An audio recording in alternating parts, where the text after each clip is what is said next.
El análisis histórico contemporáneo suele posicionar a los denominados Kutu o Gutis como los agentes disruptores definitivos dentro de las narrativas dinásticas de la antigua Mesopotamia. En múltiples registros cuneiformes, el término Guti fue empleado de manera peyorativa, para describir a poblaciones caracterizadas por la ausencia de instituciones urbanas complejas o por un comportamiento exento de la sofisticación cultural sumeria. En el entorno académico actual, la referencia a esta entidad tribal evoca frecuentemente la imagen de un colectivo refractario a los códigos de la civilización mesopotámica. No obstante, las evidencias documentales e historiográficas demuestran que durante su período de hegemonía, este grupo humano logró desestabilizar y suplantar a una de las estructuras estatales más centralizadas de la Edad del Bronce, el Imperio Acadio. Para comprender la dinámica sociopolítica de la región hacia finales del tercer milenio, antes de nuestra era,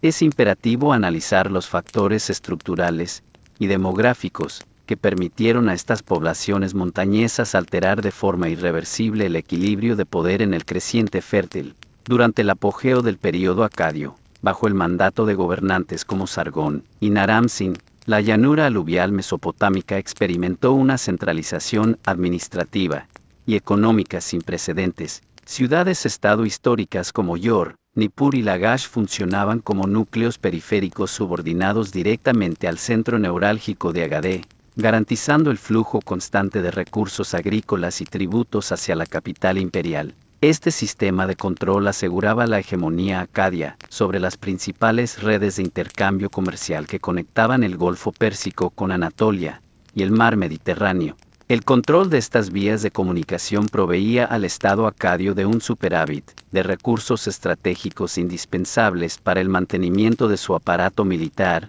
y burocrático. Sin embargo, este esquema de dominación comenzó a manifestar signos de vulnerabilidad estructural debido a presiones geopolíticas externas procedentes de las regiones periféricas, a las zonas montañosas orientales, específicamente en la cordillera de los Montes Sagros. Se localizaba el área de dispersión de diversas confederaciones tribales cuya interacción con las comunidades de la llanura se incrementaría de forma gradual. Las interacciones iniciales entre el Estado acadio y las poblaciones de los Montes Sagros estuvieron marcadas por una simetría militar derivada de la superioridad organizativa de la llanura aluvial. Los registros oficiales de Naram-Sin detallan expediciones punitivas orientadas a neutralizar las incursiones nómadas y asegurar los pasos montañosos necesarios para el tránsito de materias primas. No obstante, las transformaciones climáticas documentadas hacia el siglo XXI antes de nuestra era, caracterizadas por una marcada tendencia a la aridez y una reducción del caudal de los ríos Tigris y Éufrates,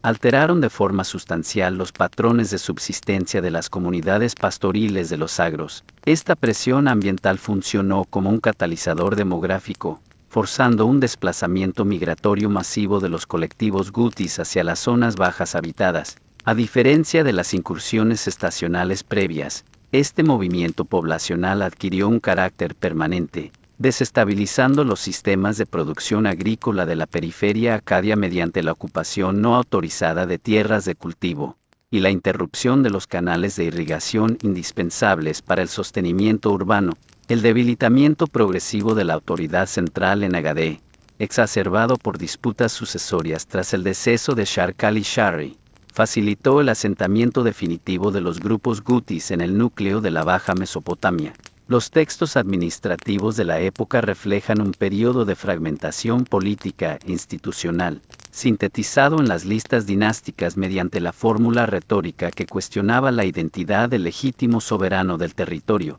Aprovechando el vacío de poder y la incapacidad del ejército acadio para coordinar una defensa perimetral efectiva, las facciones gutis establecieron enclaves estratégicos a lo largo de los principales cursos fluviales. Este despliegue no se produjo mediante una confrontación a gran escala en campo abierto, sino a través de un proceso de infiltración gradual y desgaste logístico que bloqueó las comunicaciones entre las ciudades-estado remanentes. Como consecuencia directa de este aislamiento, la capital imperial, Agadé, quedó privada de sus flujos tributarios y de los suministros alimenticios periféricos, lo que precipitó su colapso estructural definitivo y su posterior abandono físico. un evento que marcó el cese de la hegemonía acadia en la región. La desaparición de la estructura administrativa de Agade dio paso a la denominada dinastía Guti, un período en el que los jefes tribales de los sagros asumieron formalmente el título de reyes de Sumer y Akkad. La lista real sumeria registra una secuencia de más de 20 monarcas gutis que ejercieron el control sobre el territorio de manera sucesiva. No obstante, a diferencia del modelo imperial previo, la gobernanza guti no se caracterizó por la centralización burocrática, sino por la coexistencia de jefaturas autónomas que extraían excedentes económicos mediante la imposición de tributos directos a las ciudades sumerias preexistentes. Ciudades como Umma se convirtieron en centros administrativos provisionales donde los delegados gutis supervisaban la recaudación y el cumplimiento de las directrices reales. A pesar de la retórica historiográfica posterior, que califica esta etapa como una era de absoluta devastación y regresión cultural, las evidencias arqueológicas contemporáneas sugieren una realidad más compleja, donde algunas entidades locales mantuvieron un margen considerable de autonomía operativa y prosperidad económica. Este fenómeno de resiliencia urbana se manifestó con especial claridad en la ciudad-estado de Lagash, bajo el mandato del encio gobernador Gudea, mientras el norte de Mesopotamia asimilaba el impacto directo de la reorganización política guti. La facción gobernante de Lagash implementó una estrategia de neutralidad diplomática y cooperación económica con los nuevos soberanos de la región. El pago regular de tributos eximió a la ciudad de las incursiones punitivas y de las requisas forzosas de bienes de consumo, permitiendo a Gudea consolidar un programa de restauración de templos y reactivación de las redes de intercambio comercial a larga distancia.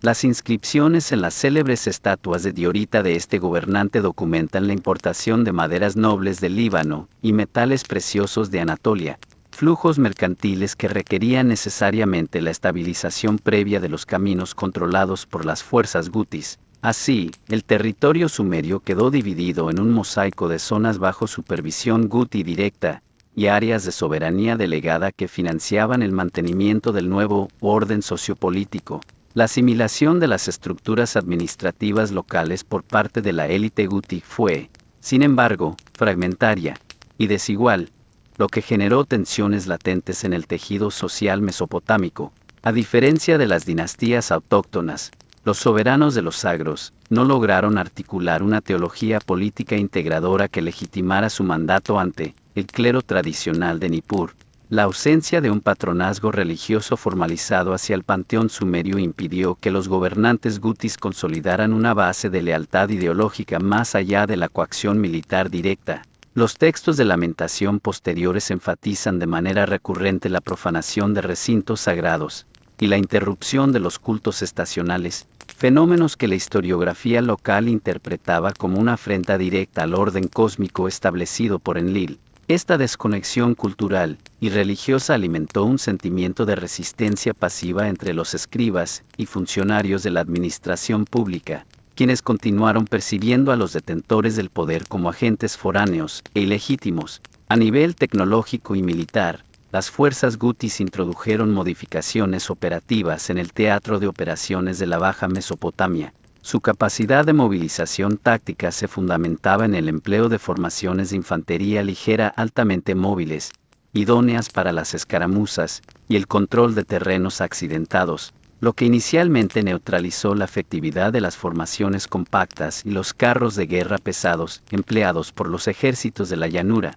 No obstante, las ventajas derivadas de esta movilidad comenzaron a disiparse a medida que los soldados de los sagros asumieron funciones estáticas de guarnición urbana y defensa de perímetros amurallados. Con el transcurso de las décadas, la transferencia tecnológica inversa permitió a las principales ciudades-estado de Sumer rearmarse y optimizar sus propios contingentes militares, asimilando las tácticas de hostigamiento rápido e integrándolas en sus sistemas tradicionales de infantería pesada, un factor que alteraría el balance de fuerzas de cara a los futuros conflictos de la región. El mantenimiento de los contingentes de ocupación guti dependía estrictamente de la extracción regular de recursos en las zonas agrícolas de la llanura aluvial. Sin embargo, hacia el final del período dinástico guti, este modelo económico extractivo comenzó a mostrar signos de inviabilidad operativa, debido a la degradación de las infraestructuras de riego compartidas. La fragmentación política impedía la ejecución de obras de mantenimiento hidráulico a gran escala,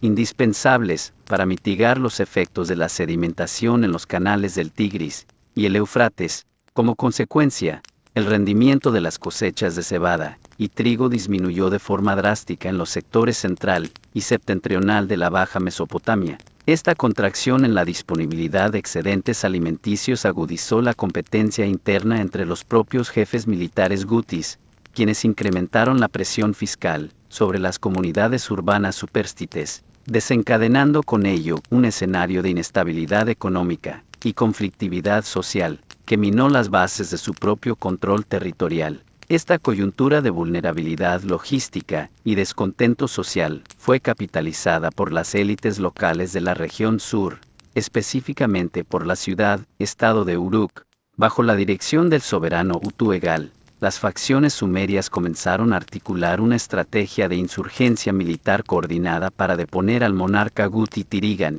quien acababa de asumir el poder en un contexto de debilidad estructural. La movilización de las fuerzas de Uruk no se limitó a la defensa de su propio perímetro, sino que buscó el aseguramiento de las vías fluviales estratégicas para impedir que las guarniciones gutis distribuidas por el territorio pudieran unificar sus líneas de suministro y presentar un frente de combate cohesionado. La campaña militar ejecutada por Utu-Egal se caracterizó por una alta velocidad de despliegue táctico a lo largo del corredor fluvial del Éufrates. Las fuerzas insurgentes de Uruk avanzaron de forma sistemática, neutralizando de manera sucesiva los puestos de control que la administración Guti mantenía para la fiscalización del comercio fluvial. Los registros oficiales de este conflicto, preservados en inscripciones triunfales de la tercera dinastía de Yor, describen el enfrentamiento decisivo como una operación de cercamiento logístico. Tirigan, el soberano Guti, intentó replegar sus contingentes hacia la fortaleza septentrional de Dubrum, para reorganizar sus líneas de defensa y establecer contacto con los reductos aliados de los Montes Sagros. No obstante, las milicias locales sumerias interceptaron las vías de retirada, cortando el acceso a los suministros de agua y forzando una confrontación directa en condiciones de desventaja numérica para los contingentes montañeses. El desenlace de la batalla de Dubrum se saldó con la captura del monarca Guti y la capitulación incondicional de sus fuerzas remanentes. Los términos de la rendición incluyeron el desmantelamiento inmediato de todas las guarniciones foráneas en el territorio de Sumer y la entrega de los prisioneros de guerra. Tras la neutralización del mando militar Guti, las poblaciones remanentes de este colectivo iniciaron un proceso de repliegue demográfico hacia las estribaciones orientales de los Sagros, abandonando de forma definitiva los centros urbanos de la llanura aluvial. Este vacío de poder resultante de la expulsión militar no dio paso a una restauración del antiguo imperio acadio, sino que sentó las bases operativas para la emergencia de una nueva estructura política centralizada en el sur de Mesopotamia. El estado burocrático de la tercera dinastía de Yor, bajo el liderazgo del general Yor-Nammu. La instauración de la tercera dinastía de Yor modificó sustancialmente las relaciones fronterizas entre la llanura aluvial y las regiones montañosas orientales. Bajo el mandato de Yor-Nammu y su sucesor Shulgi, el Estado sumerio implementó una estrategia de contención perimetral mediante la construcción de un sistema de fortificaciones conocido como el Muro de la Tierra. Esta estructura de ingeniería militar tenía como propósito específico monitorizar los movimientos demográficos y prevenir las incursiones de sabotaje logístico por parte de las facciones gutis que aún operaban en la periferia de los Sagros. Paralelamente, la administración de Yor desarrolló un registro catastral detallado para reorganizar la tenencia de la tierra en las zonas previamente ocupadas, revirtiendo las adjudicaciones forzosas efectuadas durante el período de hegemonía foránea, y restituyendo los derechos de explotación económica a los templos locales, bajo la supervisión de gobernadores civiles o ensis nombrados directamente por la corona. Las medidas de estabilización interna en Sumer vinieron acompañadas de una profunda reforma en el aparato militar, orientada a proyectar el poder estatal hacia las zonas de origen de las poblaciones montañesas. Los monarcas de Yor sustituyeron las levas temporales por un ejército profesionalizado, equipado con armamento estandarizado, y apoyado por una red de almacenes de campaña, que garantizaban el suministro de provisiones durante operaciones prolongadas fuera del territorio metropolitano. Los anales de Shulgi documentan múltiples campañas punitivas dirigidas contra los asentamientos estacionales gutis en las cuencas de los ríos Diyala y Sab inferior. Estas incursiones no perseguían la anexión territorial permanente de las cumbres de los Agros, un objetivo logísticamente inviable para la tecnología militar de la época, sino la destrucción de los recursos de subsistencia de las tribus seminómadas, y la captura de mano de obra forzada para los macroproyectos de infraestructura hidráulica y religiosa en el sur de Mesopotamia. A pesar de las ofensivas militares sistemáticas desplegadas por la tercera dinastía de Yor, el factor demográfico guti continuó ejerciendo una influencia notable en la periferia oriental de Mesopotamia. Las crónicas oficiales de la época evidencian un cambio en la estrategia sumeria. Ante la imposibilidad de erradicar por completo a estas poblaciones de las zonas montañosas, la administración de Yor optó por implementar mecanismos de asimilación controlada y subordinación económica. Los registros fiscales de la región de Pusrish Dagan detallan la recepción regular de cabezas de ganado y otros productos derivados del pastoreo en concepto de tributo regular impuesto a los jefes de clanes gutis que habían aceptado el estatus de vasallaje. Esta inserción controlada en los circuitos económicos del imperio permitió estabilizar temporalmente la frontera oriental, convirtiendo los territorios de los Agros en una zona de amortiguación frente a otras confederaciones tribales más agresivas del interior de la meseta iraní. Esta política de pacificación e integración económica facilitó asimismo la incorporación de contingentes gutis dentro de las propias estructuras del Estado sumerio, de manera similar a los procesos de asimilación de mano de obra extranjera observados en otros imperios de la antigüedad. Los textos administrativos de finales del reinado de Amarsin revelan la presencia de individuos de filiación guti desempeñando funciones de operarios agrícolas, vigilantes de canales, y, de manera destacada, como efectivos de infantería ligera dentro de las fuerzas de seguridad imperiales. El bilingüismo y la adopción de nombres sumerios por parte de estos trabajadores de origen montañés indican un proceso acelerado de aculturación en las zonas urbanas de la llanura. Sin embargo, este equilibrio dependía estrictamente de la solidez financiera y militar de la corte de Yor, por lo que cualquier alteración en la capacidad de control del poder central amenazaba con reactivar los antiguos patrones de conflictividad e incursión fronteriza. Hacia el siglo XXI antes de nuestra era, la estabilidad estructural de la tercera dinastía de Yor comenzó a deteriorarse debido a una combinación de factores climáticos adversos y presiones demográficas multidireccionales. El debilitamiento de las defensas perimetrales sumerias coincidió con el resurgimiento de la actividad militar independiente por parte de las jefaturas gutis de los Montes Agros, las cuales rompieron los lazos de vasallaje previos ante la incapacidad de la corte de Yor para imponer sanciones punitivas eficaces.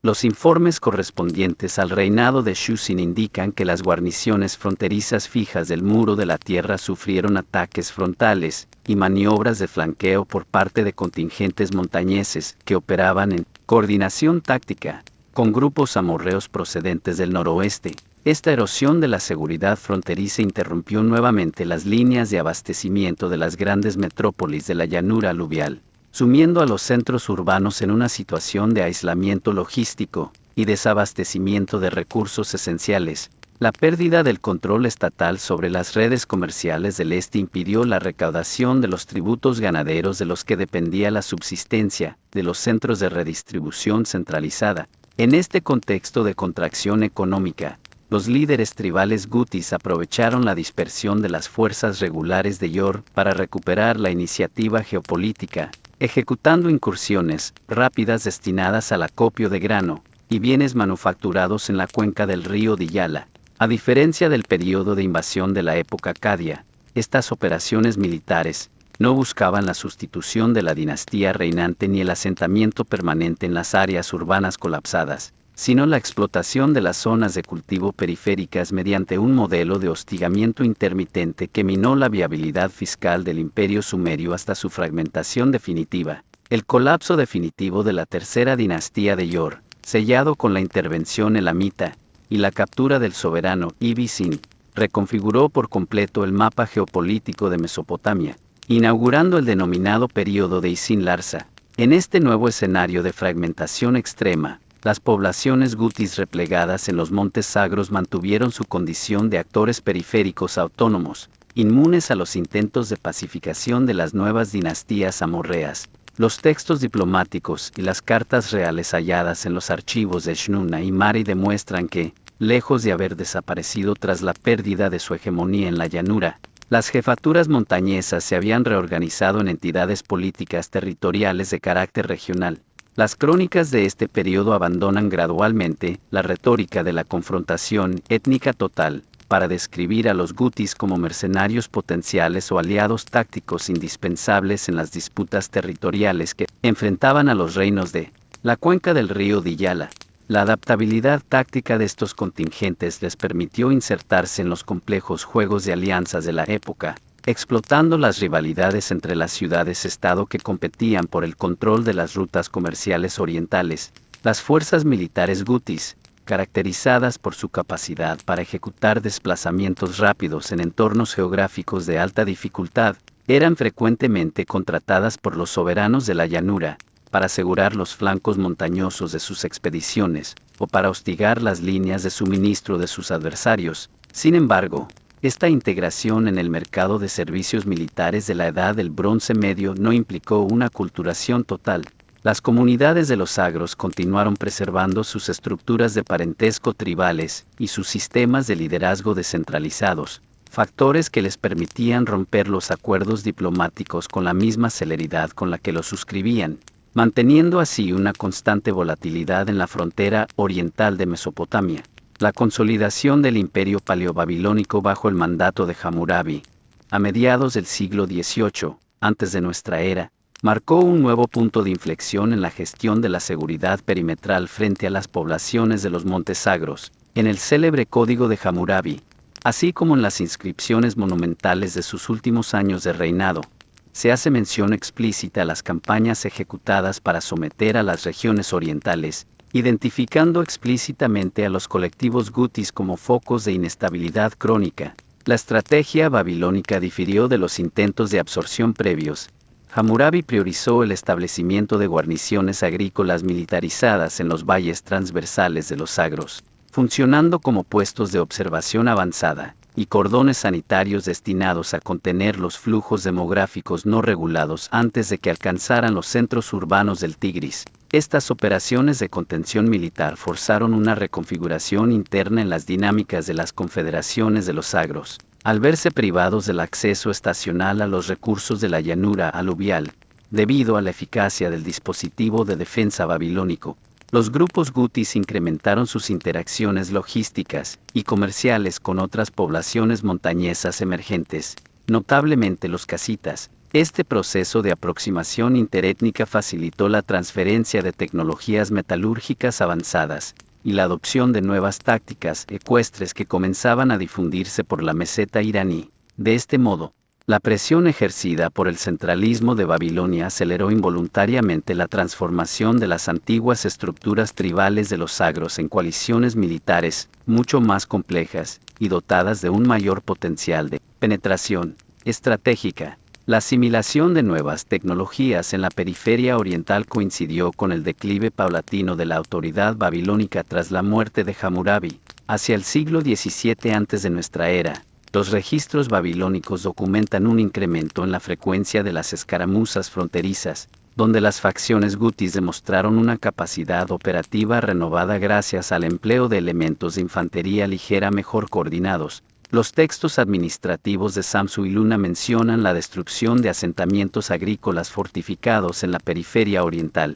eventos descritos bajo términos técnicos que denotan incursiones de sabotaje material dirigidas contra los hilos de almacenamiento estatales. Estas acciones no pretendían la ocupación territorial fija, sino el debilitamiento sistemático de las defensas periféricas de Babilonia, facilitando el avance de otras fuerzas de la meseta iraní que buscaban romper el monopolio comercial de la cuenca mesopotámica. A medida que las estructuras administrativas centrales de Babilonia perdían eficacia regulatoria, debido a la contracción de sus ingresos fiscales, las áreas de amortiguación fronterizas colapsaron por completo. El vacío de autoridad resultante permitió a los jefes tribales gutis restablecer el control directo sobre los corredores estratégicos de los montes sagros, interrumpiendo el flujo de metales preciosos, ingredientes indispensables para la aleación del bronce. Esta desconexión de los circuitos comerciales de larga distancia precipitó una crisis de suministros en el núcleo urbano de Mesopotamia,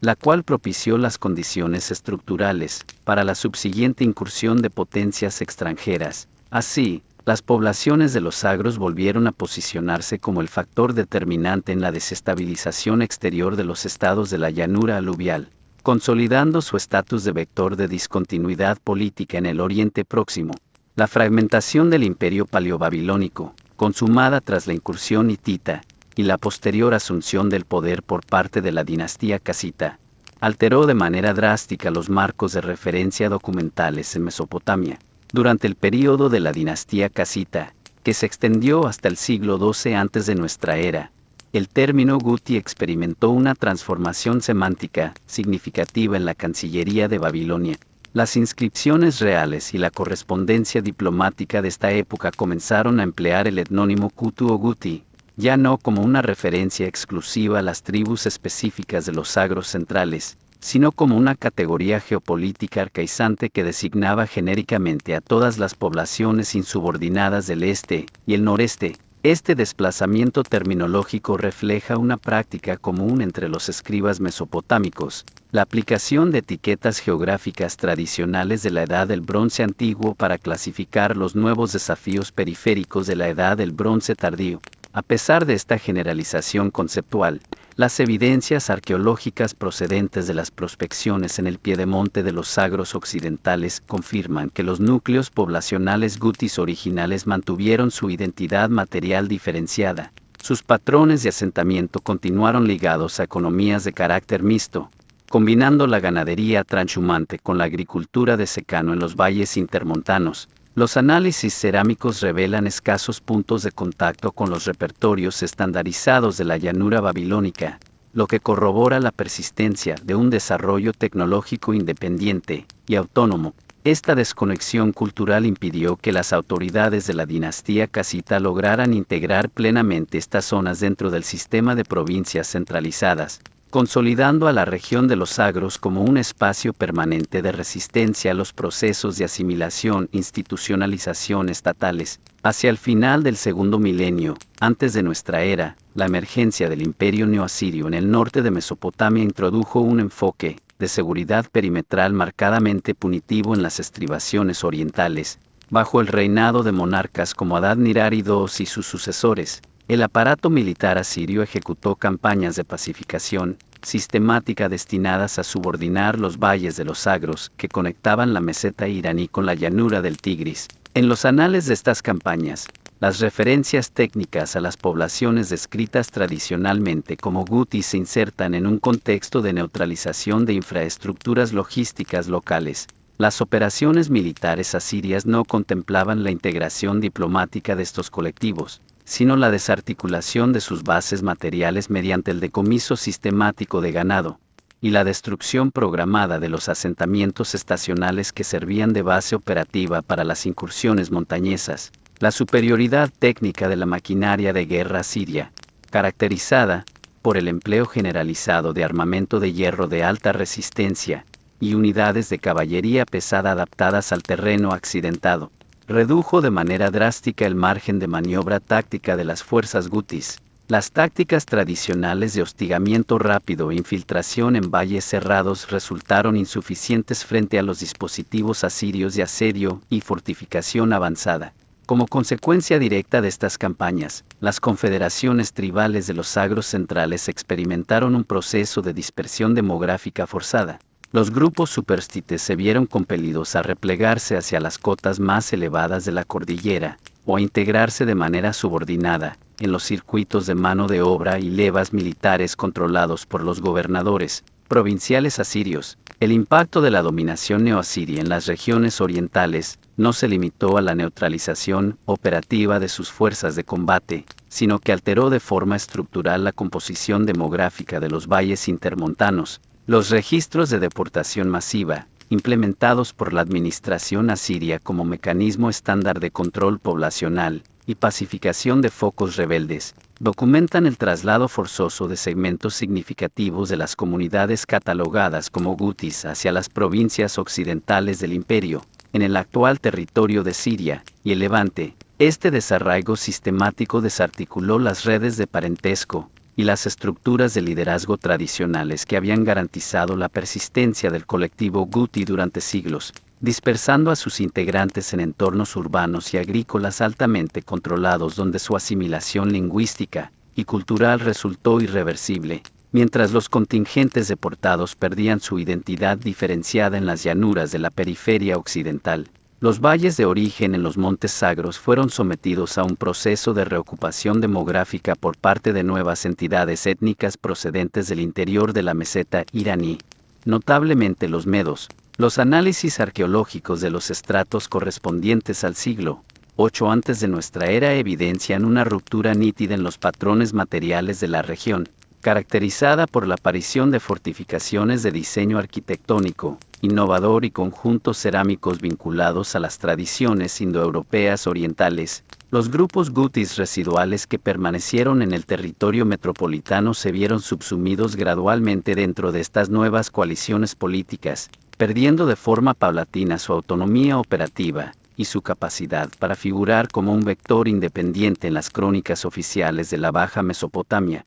A finales del siglo VII antes de nuestra era, el colapso definitivo del imperio neoasirio, bajo el avance coordinado de la coalición medo-babilónica, reconfiguró nuevamente las dinámicas de poder en el Oriente Próximo. En las crónicas de este periodo de transición, redactadas por las cancillerías de la corte neobabilónica de Nabopolassar y Nabucodonosor II, las menciones técnicas a los colectivos gutis adquieren un carácter exclusivamente geográfico e historiográfico. El término ya no se empleaba para identificar a una fuerza de combate cohesiva en el campo de batalla, sino como un arcaísmo de prestigio literario para designar a las provincias septentrionales y orientales que habían pasado a control de sus aliados medos. Este uso en los anales oficiales demuestra que tras siglos de campañas asirias de dispersión demográfica, el núcleo identitario original de las tribus de los sagros había quedado disuelto, integrándose sus remanentes en las nuevas estructuras estatales de la meseta iraní.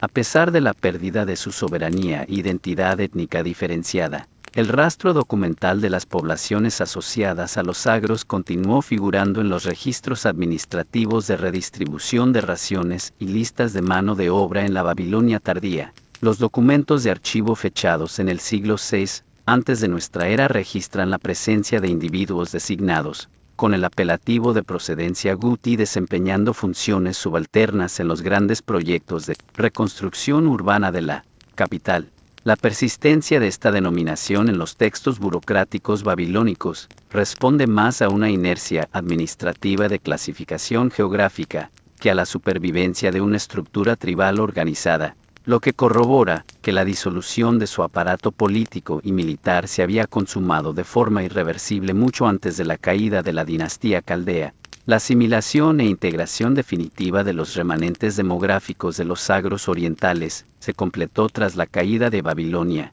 y la instauración del imperio aqueménida por parte de Ciro II el Grande en el año 539 antes de nuestra era. En la nueva organización de la administración satrapal persa, los territorios históricamente vinculados a los colectivos gutis fueron incorporados formalmente dentro de la satrapía de Media. Los relieves monumentales de esta época, como las inscripciones de Beistún, documentan de manera precisa las diferentes etnias subordinadas al poder real, omitiendo por completo cualquier mención a la entidad guti como un colectivo autónomo. Las poblaciones residuales de los sagros pasaron a tributar y a proveer contingentes militares, bajo la identidad unificada de los pueblos medos y persas, diluyendo los últimos indicios de su antigua estructura social segmentaria. Esta transición administrativa marcó el cese definitivo del uso del término guti en los documentos legales y contractuales del día a día en Mesopotamia. Los archivos de las familias de banqueros y comerciantes de la época aqueménida, que registran de forma minuciosa el origen geográfico y étnico de cientos de individuos implicados en transacciones comerciales, Ya no emplean este apelativo para describir a los trabajadores de las regiones orientales. La homogenización política y económica impuesta por la burocracia aqueménida facilitó la libre circulación de personas y bienes a lo largo de la vía real, lo que terminó por integrar los antiguos valles aislados de los Sagros en un circuito económico globalizado, eliminando las fronteras culturales que durante el tercer milenio habían propiciado el aislamiento y la resistencia de las comunidades montañesas. La desaparición de los gutis de los registros documentales de la Edad del Hierro tardía no borró el impacto a largo plazo que su período de hegemonía imprimió en el desarrollo histórico de la Baja Mesopotamia. La historiografía posterior, particularmente las recopilaciones de presagios astrológicos y las copias tardías de las listas dinásticas realizadas durante los periodos Selúcida y Parto,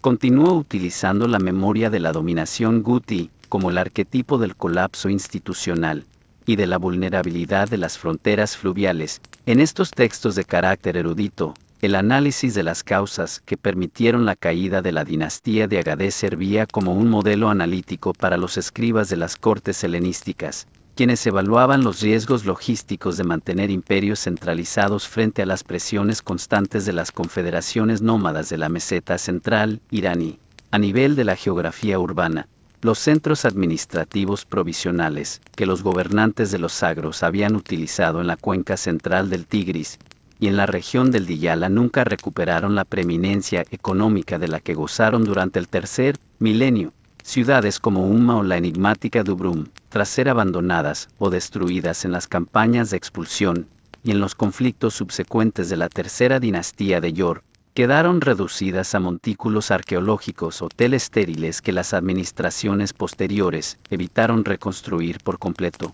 La destrucción de los sistemas de canales secundarios en estas zonas periféricas desvió los flujos comerciales e hídricos hacia el eje principal del Éufrates, reconfigurando de manera permanente el patrón de asentamiento humano en la llanura aluvial hasta la llegada de la era clásica. El legado historiográfico de los soberanos de los Sagros quedó codificado en la memoria mesopotámica fundamentalmente a través del género literario de las lamentaciones sumerias. Textos clásicos como La maldición de Agadé, copiados y preservados sistemáticamente en las escuelas de escribas de Nippur y Babilonia durante más de un milenio, perpetuaron una visión teológica del conflicto, donde el colectivo guti era descrito como el instrumento punitivo de la divinidad Enlil para sancionar la ibris imperial de los reyes acadios. Esta interpretación providencialista de los datos históricos fijó en el imaginario colectivo de la región una equivalencia conceptual entre la inestabilidad fronteriza de las cordilleras orientales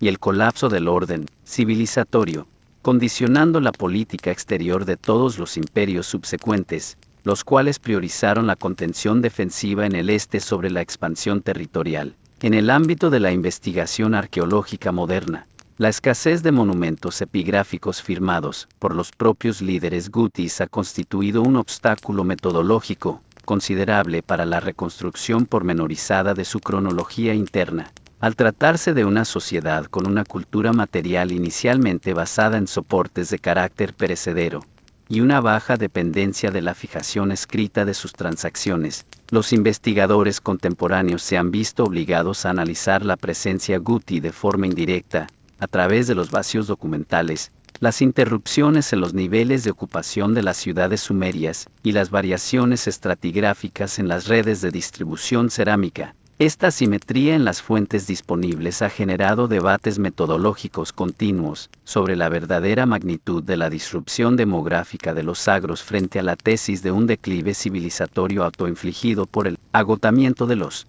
recursos agrícolas del suelo mesopotámico. El análisis moderno de los patrones de distribución de ADN antiguo en los restos óseos recuperados en el piedemonte de los Sagros ha proporcionado, en años recientes, una base empírica valiosa para contrastar los relatos de las crónicas cuneiformes. Los datos paleogenéticos indican que las poblaciones del este mesopotámico mantuvieron una notable continuidad biológica con las comunidades neolíticas de la meseta iraní, diferenciándose genéticamente de las poblaciones de habla semítica de la llanura aluvial. Esta diferenciación biológica corrobora que el colectivo guti constituía una entidad demográfica real y diferenciada. y no una mera invención retórica de los escribas de Uruk o Babilonia para canalizar el miedo a lo foráneo. La progresiva dilución de este marcador genético en los estratos correspondientes a la edad del Hierro Media coincide con los registros de deportación masiva neoasirios, confirmando el fin de su aislamiento demográfico. En última instancia, el principal legado de los gutis radica en su papel como vector de descentralización en el Próximo Oriente Antiguo. De la misma manera que el término PLC dio origen a la denominación geográfica de Palestina, tras el colapso de la Edad del Bronce en el Levante, la presión constante de los Kutu fijó en la literatura mesopotámica la delimitación de las tierras altas del este, influyendo indirectamente en la organización de las fronteras atrapales de la época persa, y posteriormente, en las divisiones territoriales de los imperios helenísticos, 6 siglos después de que sus jefes tribales descendieran de las cumbres, para deponer la administración de Agadé. El nombre Guti dejó de designar a un pueblo vivo, pero permaneció grabado en las tablillas de arcilla como el testimonio definitivo del día en que los nómadas de las montañas alteraron de forma irreversible el curso de la historia urbana del creciente fértil.